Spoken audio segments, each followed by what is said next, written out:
Do you know the name Chris Matthews? If you're outside of Seattle, probably not, but you've heard of his story.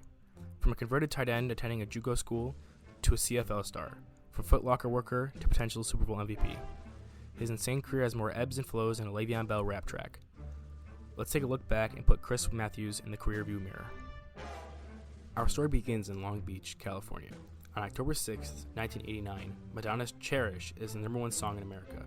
The Cosby Show and Roseanne battle for supremacy on the TV airwaves, and Christopher Douglas Matthews is born on the best date to have a birthday on. Over the next 18 years, Reggie White's cousin would grow to a monstrous 6'5" and topped out 228 pounds. Playing defensive end and tight end in high school, he wanted to play his college ball at the University of California at Los Angeles. However, he was academically ineligible, so he had to play for Los Angeles Harbor College. During his JUCO years, he made the switch to wide receiver, which paid off during his sophomore season when he caught 80 passes for 1,235 yards and 11 touchdowns in 9 games.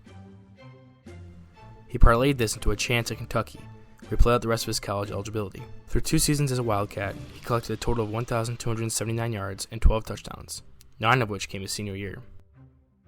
The highlight of his college career was his 12-reception, 177-yard, 1-touchdown stat line in an upset win versus Alshon Jeffrey's number 10 ranked South Carolina. Going undrafted in the 2011 draft, Matthews looked to make a name as a free agent for the Cleveland Browns coming off a 5-11 season. He wasn't able to beat out the likes of Brian Robisky, Mohamed Mascoy, Greg Little, Josh Cribbs, Jordan Norwood, and Carlton Mitchell for a roster spot. After being cut at the end of training camp, he made his way to the Arena Football League, where he played for the Iowa Barnstormers, amassing 36 receptions for 472 yards and 9 touchdowns. His next stop was in the Canadian Football League in 2012, playing for the Winnipeg Blue Bombers. He was able to win the CFL's Rookie of the Year award with 1,192 yards on 81 catches, 7 of which found their way to the end zone. His high hopes for the next season were dashed by a turf toe injury, which shortened his season to 4 games, where he recorded 14 catches for 138 yards and a single touchdown. Following the 2013 season, he was released and was working as a security guard and a Foot Locker employee. While on a security shift, the Seattle Seahawks called him in for a tryout, which he almost didn't attend. He told the Seahawks, "I don't get off of work until 9. I don't think I will make it."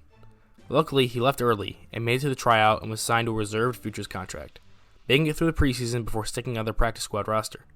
He was then released on September 3rd, only to be resigned to the practice squad on October 29th, only to be released again on November 4th and brought back November 18th. They played with this man's feelings more than the Atlanta Falcons do with their fans when they have a lead. Finally, ending the back and forth was a call-up to the main roster on December 6th after rookie linebacker Kevin Pierre-Louis was placed on injured reserve.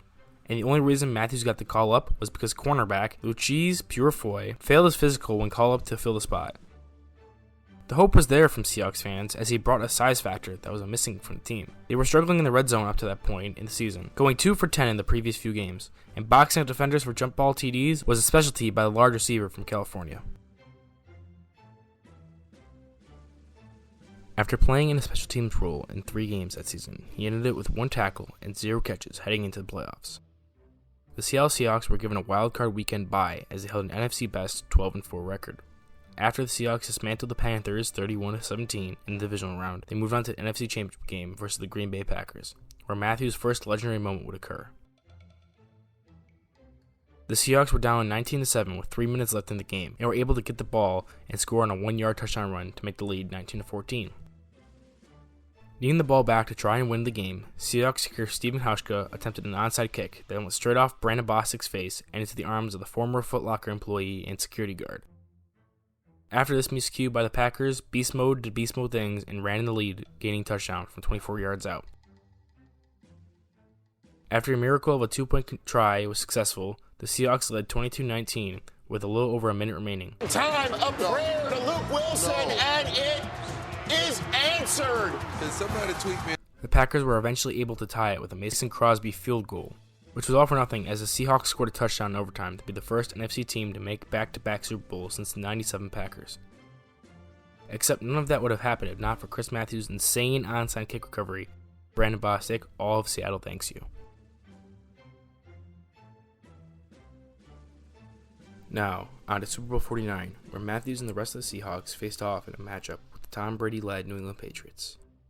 This is the game that Chris is most remembered for, and the one that memory most people still have of him.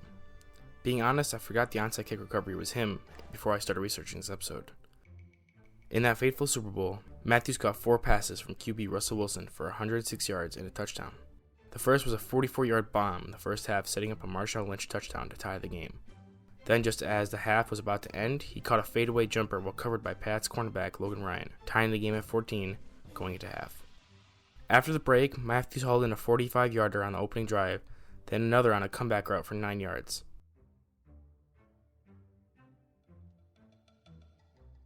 Chris went silent for the rest of the game, which is most remembered for a goal line interception to seal it, despite Pete Carroll having Marshawn freaking Lynch in the backfield. Because of his blunder, the Pats won, and Tom Brady was given the Super Bowl MVP. An honor Matthews was in the conversation for, if not the favorite, if the Seahawks could have pulled out the W. During this game, Chris Matthews' rookie card exploded in value by 3,500%, going from being worth $1.40 to as much as $50. With more to prove the following season, Matthews made the Seahawks 53-man roster out of training camp and looked to put up more numbers in big games. However, this seemed to not be in the cards for him, as after playing 9 games in the 2015 season, he had only compiled 4 receptions for 54 total yards and no touchdowns. On November 17th, the Seahawks released him, and he declined to sign with their practice squad, hoping to stick on a main roster. After testing the free agent market, he signed onto the Baltimore Ravens practice squad on November 23rd.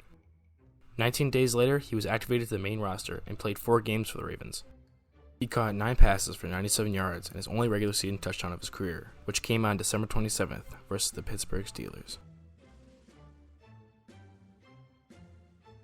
He signed his exclusive rights contract to stay with the Ravens that April, hoping to gain more success his second year in Baltimore. However, he was placed on injured reserve at the beginning of September until he was officially released that November, and hasn't made his way back to the NFL since. Austin Murphy, writing for Sports Illustrated, summed up Matthews' NFL career best. Quote, "Heartwarming story, a guy who'd gone from hiding in plain sight to the cusp of Super Bowl history, to the unemployment line in less than a calendar year."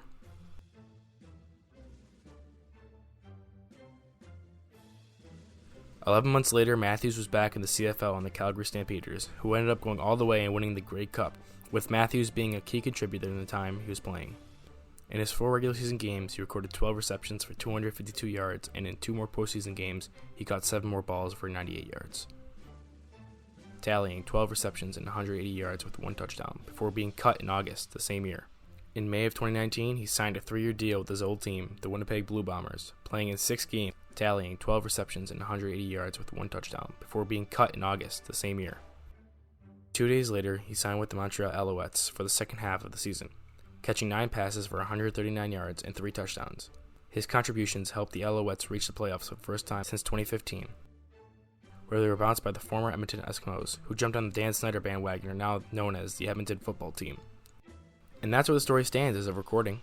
It doesn't seem like the 30-year-old Chris Matthews will see an NFL field again, but hopefully he can light it up in the CFL for the rest of his career. In the end, he tallied 16 receptions for 176 yards and a single touchdown in his regular season career whilst in the NFL. But we will always have those 2 magnificent memories in the playoffs that everybody, but the Green Bay Packers, can look back fondly on. Thank you for watching this episode of Carearview Mirror on Chris Matthews. If you liked what you saw, hit that logo right there to subscribe, and we have a video picked out just for you on the right hand side of it. Thanks so much for watching, and I'll see you next time.